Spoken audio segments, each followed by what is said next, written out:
Hello my dear students, मैं मिथिलेश माही। मैंने तो सोच लिया था कि वीडियो नहीं बनाएंगे, लेकिन रहा नहीं जाता है। देखिए, जो चीज़ मैंने कहा वही नोटिफिकेशन यहाँ आया है। मैं 17 मार्च को 12 बजे रात में वीडियो डाला। जो जो चीज़ उसमें मैंने कहा, आज ये 18 मार्च का बिहार सरकार सामान्य प्रशासन विभाग अधिसूचना इस नोटिस में साफ साफ मेंशन है। मैंने उस 13 मार्च को बताया था कि रिजल्ट 5 बजे आएगा। सब विरोध करते रहा, लेकिन रिजल्ट आया। मैंने जो कट ऑफ बनाया है, उस कट ऑफ पे मैं बार बार कहता हूँ कि मैं उस पर अडिग हैं, वही होगा। और देखिए, आज के इस विज्ञापन में ये जो नोटिफिकेशन आया है बिहार सरकार की तरफ से, ये अधिनियम है 2014 का। बिहार सरकार अधिनियम 2014 का नियमावली है, उसको इन्होंने प्रकाशित किया है। कारण है इसके पीछे क्यों प्रकाशित किया है, बता रहे हैं। जो चीज़ मैंने रात में ही बताया, आप लोग बोलते रहे कि नहीं झूठ है, ये है वो है, लेकिन कुछ स्टूडेंट ऐसा बोला, सभी स्टूडेंट के बारे में नहीं बोल रहे हैं। इसमें साफ साफ मेंशन है। क्यों मेंशन है पता है?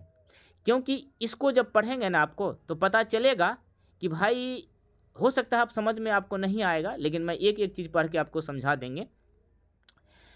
इससे पता चल रहा है, ये पूरा चीज़ पढ़ने के बाद इससे पता ये चल रहा है कि एलआरसी अमीन का, कानूनगो का जितना भी है, सबका सेकेंड मेरिट लिस्ट आएगा। ये रिजल्ट के दिन से ही हम बता रहे हैं कि दूसरा मेरिट लिस्ट 100% आएगा। अब तो मुझे ये विश्वास हो गया है कि तीसरा मेरिट लिस्ट आएगा, ये कोई नहीं काट सकता है। क्योंकि इसमें देखिए क्या लिखा हुआ है, मैं पढ़ रहा हूँ, सुनिए। ये 4 नंबर का तीसरा, जिन पदों के सेवा संवर्ग नियमावली में लिखित परीक्षा के प्राप्तांक तथा कार्य अनुभव एवं शैक्षणिक योग्यता उच्चतर योग्यता के लिए निर्धारित अंक के आधार पर चयन किया जाना है, वैसे मामलों में विज्ञापति रिक्त के 1.25 गुना 1.25 गुना अभ्यर्थी जो कि लिखित परीक्षा में जो होंगे पास, उसको योग पाए गए हो को प्रमाण पत्र के सत्यापन के लिए आमंत्रित किया जाएगा एवं उक्त के आधार पर चयन हेतु मेधा सूची तैयार की जाएगी। परंतु रिक्त की कुल संख्या के 1.25 गुना से लिखित परीक्षा में योग पाए गए अभ्यर्थी की संख्या कम रहने की स्थिति में सभी योग्य अभ्यर्थी को प्रमाण पत्र सत्यापन के लिए आमंत्रित किया जाएगा। परंतु यह भी कि यदि प्रमाण पत्र के सत्यापन के पश्चात चयन हेतु तैयार मेधा सूची में किसी कोटि में चयनित अभ्यर्थी की संख्या उस कोटि की विज्ञापन रिक्तियों की कुल संख्या से कम हो जाती है, तो आवश्यकता अनुसार 1.25 गुना से अधिक योग्य अभ्यर्थियों को भी प्रमाण पत्र के सत्यापन के लिए आमंत्रित किया जा सकेगा। जिन पदों की सेवा संवर्ग नियमावली में, बोल रहा, आगे पढ़ते हैं, कम रहता है, तो उस मामले में 2.5 गुना, है ना, 2.5 गुना अभ्यर्थी जो लिखित परीक्षा में योग्य पाए गए हैं को प्रमाण पत्र सत्यापन साक्षात्कार के लिए आमंत्रित किया जाएगा। उक्त के आधार पर चयन हेतु मेधा सूची तैयार की जाएगी। परंतु रिक्तियों की कुल संख्या 2.5 गुना से लिखित परीक्षा में योग्य पाए गए अभ्यर्थियों की संख्या कम रहने की स्थिति में किसी सभी योग्य अभ्यर्थियों को प्रमाण पत्र सत्यापन साक्षात्कार के लिए आमंत्रित किया जाएगा एवं उक्त के आधार पर चयन हेतु मेधा सूची तैयार की जाएगी। समझ में आया कुछ कि नहीं? मतलब इसमें लिखा गया है कि जितने भी स्टूडेंट जो एग्ज़ाम दिया है, एग्ज़ाम पास करेगा, उसका 1.25 गुना स्टूडेंट को डॉक्यूमेंट वेरिफिकेशन के लिए बुलाया जाएगा और मेधा सूची तैयार किया जाएगा। लेकिन जितना पद है, वैकेंसी है, उससे कम स्टूडेंट, यानी 1.25 गुना से कम स्टूडेंट रहने पर 2.5 गुना रिजल्ट दिया जाएगा और उतने स्टूडेंट का डॉक्यूमेंट वेरिफिकेशन होगा और उसका मेधा सूची तैयार होगा। लेकिन 2.5 गुना से भी अगर अभ्यर्थी कम है, मतलब वैकेंसी से कम हो जाता है, तो उस स्थिति में 2.5 गुना से भी अधिक अभ्यर्थी को डॉक्यूमेंट वेरिफिकेशन कराया जाएगा और उसके अनुसार चयन प्रक्रिया का प्रोसेस होगा और मेधा सूची तैयार की जाएगी। मतलब एलआरसी में जो 10,000 सीट है, अमीन का 8,000 कुछ है, तो डॉक्यूमेंट वेरिफिकेशन जितना करवाया है 2.5 गुना करवाया है ना, 2.5 गुना करवाया है। और पहला मेरिट लिस्ट जितना आया है, उसमें जब ज्वाइनिंग करेगा स्टूडेंट, जितना वैकेंसी है उतना स्टूडेंट अगर ज्वाइनिंग नहीं करता है, यानी फर्स्ट मेरिट लिस्ट में जितना रिजल्ट देता है वो अगर सारा स्टूडेंट ज्वाइनिंग नहीं करता है तो फिर उस पोस्ट को फिलअप करने के लिए, भरने के लिए उससे अधिक स्टूडेंट को बुलाया जाएगा, यानी दूसरा मेरिट लिस्ट। दूसरा मेरिट लिस्ट में भी अगर बच्चा नहीं पुरता है तो तीसरा मेरिट लिस्ट निकाला जाएगा, लेकिन पोस्ट को पूरी तरह से भरा जाएगा। यह है बिहार सरकार का गाइडलाइन। इसी के अनुसार बिहार में जितना भी वैकेंसी होगा, चाहे वह एलआरसी का हो, चाहे ये बीएसएससी का हो, दरोगा का हो, या बीपीएससी का हो, या एनी अदर, बिहार में कोई भी वैकेंसी आता है तो यही रूल लागू होगा। यह बिहार सरकार का गाइडलाइन है। अब यही गाइडलाइन किस पर चलेगा? ये एलआरसी, अमीन वाला, कानूनगो वाला, एएसओ वाला जितना है सब पे चलेगा। तो ये नियम इसीलिए अभी प्रकाशित किया गया 18 मार्च को, क्योंकि अधिक से अधिक वैकेंसी अभी जो दिया है एलआरसी वाला में, उसमें नियम लागू होगा। अगर ये नियमावली नहीं रहता तो हो सकता है कोई केस कर देता, कुछ से कुछ कर देता, यानी वैकेंसी फंस सकता था। इसीलिए पहले ही ये नियम बना दिया गया और 18 तारीख को इसको प्रकाशित कर दिया आज के डेट में। और ये इन्फॉर्मेशन मैंने सेकेंड मेरिट लिस्ट का जो बता रहा था कि 900 स्टूडेंट का, मिनिमम 900 स्टूडेंट का और सिलेक्शन होने वाला है, तो सब स्टूडेंट को बहुत खुशी भी हुआ। 80% स्टूडेंट को खुशी हुआ, लेकिन 20% स्टूडेंट जो है जिसको मिर्ची लग गया, एक हो सकता है उसका रैंक होगा 6000 के आसपास। तो फिर भी मैं आपको कहता हूं कि आप लोग मुझे भला बुरा बोलते हैं, कोई बात नहीं है, लेकिन ऐसा मत करिए। हम आप लोग से बोले थे कि थोड़ा हमको हेल्प करिए, तो वो तो आपसे हुआ नहीं, लेकिन कुछ से कुछ बोलते हैं। बहुत सारा स्टूडेंट हमको भी हेल्प किया है, बहुत सारा स्टूडेंट हेल्प किया, मैं बहुत खुश हूँ। कल वीडियो डाले हैं उसमें भी बहुत सारे स्टूडेंट हेल्प किए। एक बात कहते हैं, आपको सुन लीजिए, आप उस आदमी से जुड़े हुए हैं जो आदमी जो है ना दिल से हेल्प कर सकता है आपको। हम ऐसा आदमी नहीं है। हम 2016 से कोचिंग चला रहे हैं, हर जगह मेरा पहुंच है, लेकिन अभी स्थिति मेरा ख़राब हो गया, सच में ख़राब हो गया। मैं पैसे से बहुत तंगी में आ चुका हूँ, बहुत कर्ज में डूब गया हूँ। इसीलिए हम ढंग का फैकल्टी नहीं रख पा रहे, क्योंकि पैसे की ज़रूरत होगी। हम चाह रहे हैं कि एक ऐसा हम टीम बनाएं, मजबूत टीम बनाएं, अच्छे अच्छे फैकल्टी को मतलब उतारें अपने यूट्यूब पे, एप्लीकेशन पे, डिजिटल बोर्ड सिस्टम, हर तरह से इतना बढ़िया से कोचिंग को चलाएं और फ्री ऑफ कॉस्ट। 1 साल हम फ्री ऑफ कॉस्ट चलाना चाह रहे हैं कोचिंग को, ठीक है, ऑनलाइन ऑफलाइन हर तरह से। 1 साल फ्री ऑफ कॉस्ट, 1 रुपया मैं स्टूडेंट्स लेना नहीं चाहता हूँ। और 1 साल में मैं चाहता हूँ कि डिप्लोमा बीटेक के जितने भी स्टूडेंट हैं हर जगह उसको सिलेक्शन करवाएं। ये मेरा सोच है, ये मैंने टारगेट बनाया। रात में मैंने कुछ दिन पहले मैंने बैठा और टीम के साथ हम बैठे, बोले कि पैसे की मुझे बहुत कमी है, लेकिन टीम जो है, जो भी अच्छा फैकल्टी है, वो तो भाई पैसा लेगा ना, लेकिन उसको हम पैसा कहाँ से देंगे?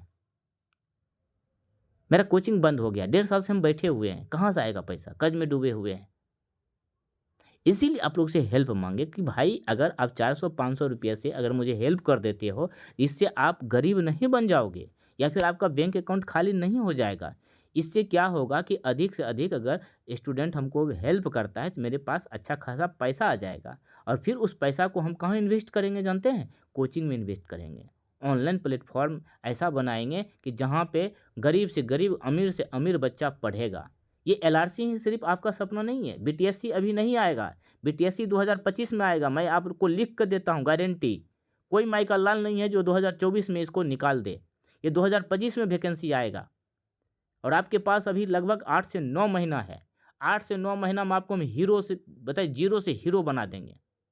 ऐसा तैयार कर देंगे ना कि आपके टक्कर में कोई नहीं होगा। अरे थोड़ा सिर्फ बच्चे को हम गाइडलाइन करके, उसको थोड़ा समझा के, बता के, ऐसे पढ़ना है, वैसे पढ़ना है, एसएससी जेई में सिलेक्शन करवा दिए। और जब पढ़ाने लगेंगे तो फिर मेरे जोर का कोई नहीं होगा, सिर्फ पढ़ाएंगे ही नहीं। ऐसा हम बहुत कुछ हम सोचे थे। रात में 4 बजे सुबह तक बैठ के बहुत बात सोचे थे कि भाई 10,000 स्टूडेंट का रिजल्ट हुआ है, 8,000 तो अमीने में हुआ है। हम अमीने वाला स्टूडेंट से मदद मांग रहे हैं। 8,000 में अगर मान लेते हैं कि 4,000 हमको स्टूडेंट हो कर दिया हेल्प, 200, 300, 500 से, भाई हमारे पास तो पैसे ही पैसा हो जाएगा। मार्केट का ऐसा ऐसा फैकल्टी उतार देंगे कि किसी कोचिंग के पास नहीं होगा। आप लोग यहीं जहाँ तहाँ कोर्स ले लेते हैं, फैकल्टी बढ़िया रहता है, किसी को उतार देता है पढ़ाने के लिए, एक बोरा आपको नोट ही लिखा देता है, इतना पढ़ा देता है कि आपके दिमाग में ही नहीं रहता है, तो पढ़िएगा क्या। आपको इतना ही पढ़ाया जाए जो कि एग्ज़ाम के दृष्टिकोण से इम्पोर्टेंट हो। अरे जो LRC में जो टॉप किया है वो भी अमीने बनेगा, और जिसका 2000 रैंक आया वो भी अमीने बनेगा। अंतर क्या है? कुछ नहीं है। इसीलिए कहते हैं उतना पढ़िए जितना आपका मेरिट बन जाए। एक मौका दीजिए हमको, ठीक है, एक मौका दीजिए हमको, मैं आपको विश्वास दिलाता हूँ हम उस पे खरे उतरेंगे। काहे कि आपको इस चीज़ से विश्वास तो हो ही गया होगा कि माही सर जो इधर बोल रहे हैं वो सही हो रहा है।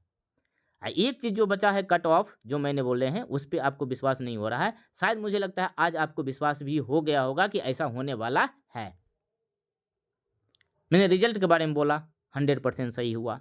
मैंने ये बताया था कि सेकेंड मेरिट लिस्ट आएगा, इस नोटिस से पता चल गया। हाँ, ये BCC बोर्ड का नोटिस नहीं है, ये बिहार सरकार का नोटिस है, लेकिन इसमें देखिए एक एक लाइन क्या लिखा हुआ है। हर तरह से इसमें समझाया गया है। क्या समझाया गया है? कि इस तरह से बिहार में जितना भी एग्ज़ाम होगा, मेधा सूची तैयार होगा, डॉक्यूमेंट वेरिफिकेशन होगा, तो जितना पद है उतना स्टूडेंट को लेने के लिए हम समय समय पे बच्चे का संख्या बढ़ाएंगे। तो इसके लिए क्या करेंगे भाई? मेरिट लिस्ट निकालेंगे। BSSC का निकला था ना, सचिवालय वाला का जो एग्ज़ाम हुआ था, सचिवालय वाला में अगर फर्स्ट मेरिट लिस्ट निकाला, जिसका नहीं हुआ वो तो सोच लिया कि मेरा रिजल्ट ख़त्म नहीं हुआ। लेकिन देखिए दूसरा मेरिट लिस्ट निकाला ना, उसमें फिर स्टूडेंट का हुआ ना, उससे ऊपर वाले स्टूडेंट को बुलाया, डॉक्यूमेंट वेरिफिकेशन करवाया, और फिर उतना बच्चा पुर गया तो फिर तीसरा नहीं निकाला। लेकिन उसमें 2000 सीट था, इसमें भाई अमीन का था 8000 सीट, कानूनगो का 750 सीट, इसमें तो थर्ड तक आएगा। आज तो मैं मोहर लगा दिया हूँ कि तीसरा मेरिट लिस्ट आएगा, ये कोई नहीं काट सकता है। और 900 जो हम बोले हैं ना स्टूडेंट, ये 900 इंक्रीज करेगा, 900 से ज़्यादा स्टूडेंट का होगा। और मेरा जो कट ऑफ है उस वीडियो को डिलीट नहीं किए हैं, और वीडियो को सेव कर लीजिएगा, डाउनलोड कर लीजिएगा, वो मेरा सही होगा, उसको कोई नहीं काट सकता है। और इस वाला में जो बोले थे सेकेंड मेरिट लिस्ट आएगा, 12 बजे रात एक ने वीडियो डाले थे, देख लीजिए जाके यूट्यूब पर। और आज देखिए इस नोटिस से आपको पता चल गया ना। हाँ, आप ये बोल सकते हैं कि भाई ये तो BCC बोर्ड का, ये तो LRC का तो नोटिस ही नहीं है। अरे भाई, बिहार सरकार का गाइडलाइन है, उसमें साफ साफ तो लिखा हुआ है कि 1.25 गुना बुलाएंगे, लेकिन बच्चा नहीं पूरने पे हम 2.5 गुना बुलाएंगे, 2.5 गुना में बुलाने के बाद भी बच्चा नहीं पूरा तो उससे ज़्यादा को बुलाएंगे।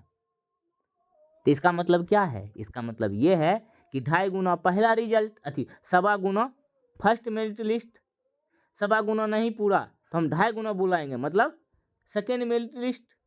और 2.5 गुना में भी नहीं पूरा तो 2.5 गुना से ज़्यादा बुलाएंगे, मतलब तीसरा मेरिट लिस्ट। अब तो समझ में आया। इसीलिए कह रहे हैं हमसे जुड़ के रहिए, हमें आप अभी भी बोल रहे हैं, हमें आप सहयोग करिए। आप 2000, 5000, 10,000 का कोर्स जहाँ लीजिएगा ना, वो गारंटी देते हैं कि हमें आप 500, 1000 रुपया मदद करके आप अच्छे जगह सिलेक्शन में चले जाओगे। मैं एक सच्चा इंसान हूँ, ठीक है, इसीलिए हम झूठ नहीं बोलते हैं। उस दिन तो मारकर हाथ में इसी का कमाई खाते हैं।